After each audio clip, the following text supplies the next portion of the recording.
जो गलती सन 71 में हो गई, जहां आसानी से इस कॉरिडोर को इंदिरा गांधी चाहती जितना चौड़ा कर देती।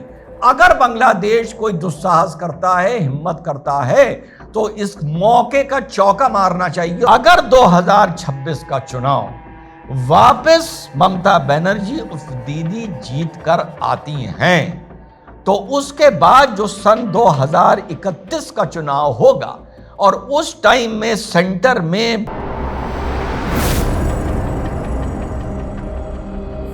हेलो नमस्कार सत श्री अकाल अस्सलाम वालेकुम, कैसे हैं जनाब। थोड़ा सा अपडेट और बात करेंगे बांग्लादेश की, लेकिन उसको जोड़ेंगे वेस्ट बंगाल से और उसको फिर जोड़ेंगे यूनिस कॉरिडोर से। यूनिस कॉरिडोर का मतलब हो गया चिकन कॉरिडोर। उसको जब मैं यूनिस कॉरिडोर कहूंगा तो मुझे पता है कुछ लोगों को आपत्ति होगी, लेकिन छिली मुर्गी और इसकी शक्ल इतनी मिलती है कि पता नहीं क्यों मेरे दिमाग में ये आया कि इसको यूनिस कॉरिडोर भी कहा जा सकता है। लेकिन चलिए, हम अपनी किसी जगह को चिकन कॉरिडोर क्यों कहें, हमें यह बात ही समझ में नहीं आती है, तो हम उसको सिर्फ कॉरिडोर बोलेंगे। क्योंकि इस कॉरिडोर के चक्कर में मैं भारत से खासा नाराज होऊंगा कि अगर बांग्लादेश ने कोई हरकत करी और भारत को एक मौका मिला और भारत अगर आगे भविष्य में इस कॉरिडोर को चौड़ा नहीं करता, जो सन 71 में कर लेना चाहिए था, अब मोदी जी को यह गलती नहीं करनी चाहिए थी।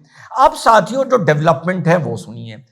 बांग्लादेश के आर्मी चीफ ने भारत के आर्मी चीफ से बात की है और आश्वासन दिया है कि आपके जो भी असेट्स बांग्लादेश में हैं वो सुरक्षित हैं, यानी कांसुलेट हो गया, एम्बेसी हो गई।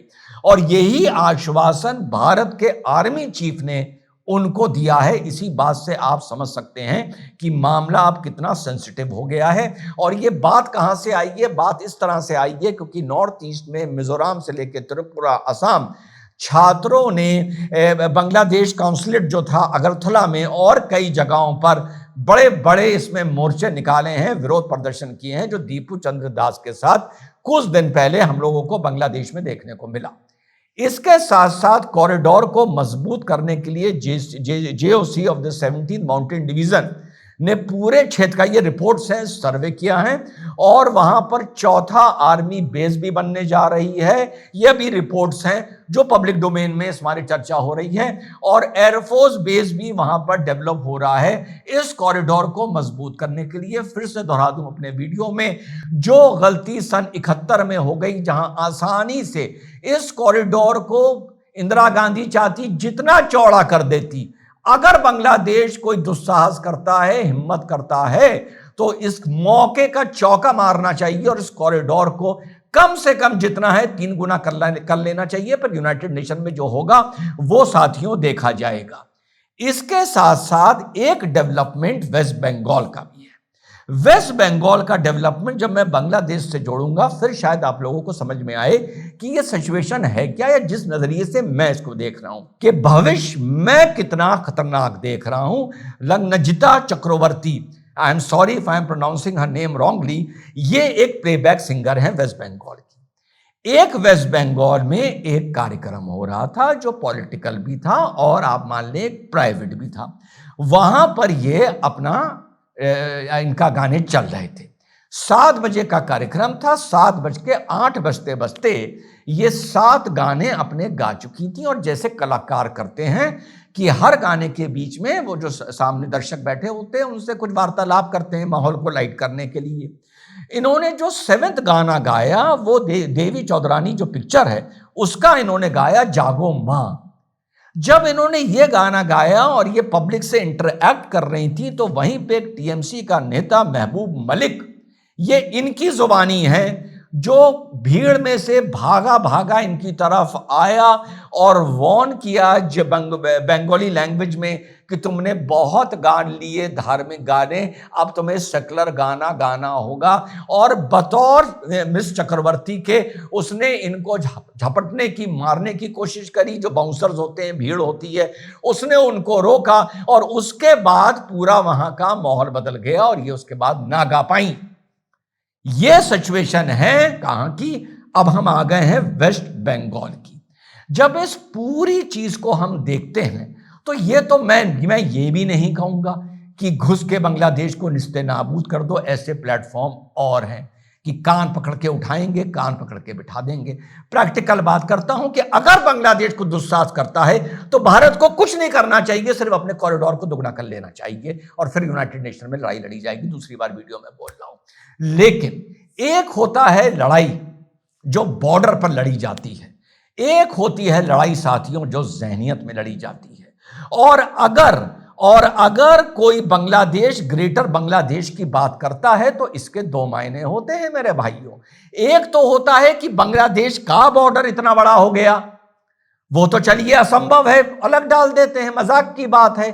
एक होता है बांग्लादेश जमायत की मानसिकता इतने क्षेत्र में पहुंच गई जितना मैं आपको दिखा रहा हूं।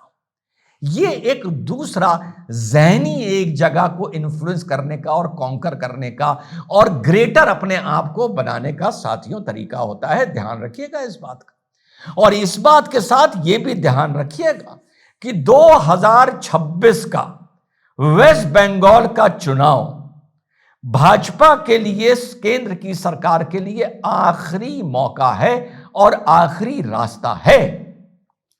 अगर 2026 का चुनाव वापस ममता बनर्जी उस दीदी जीत कर आती हैं तो उसके बाद जो सन 2031 का चुनाव होगा और उस टाइम में सेंटर में भाजपा कितना होगी, क्या होगी, कितना मजबूत होगी, तो 31 तक मेरे भाई चिड़िया खेत चुग चुकी होगी। ये आखिरी 5 साल हैं, बचा लो या लुटवा लो।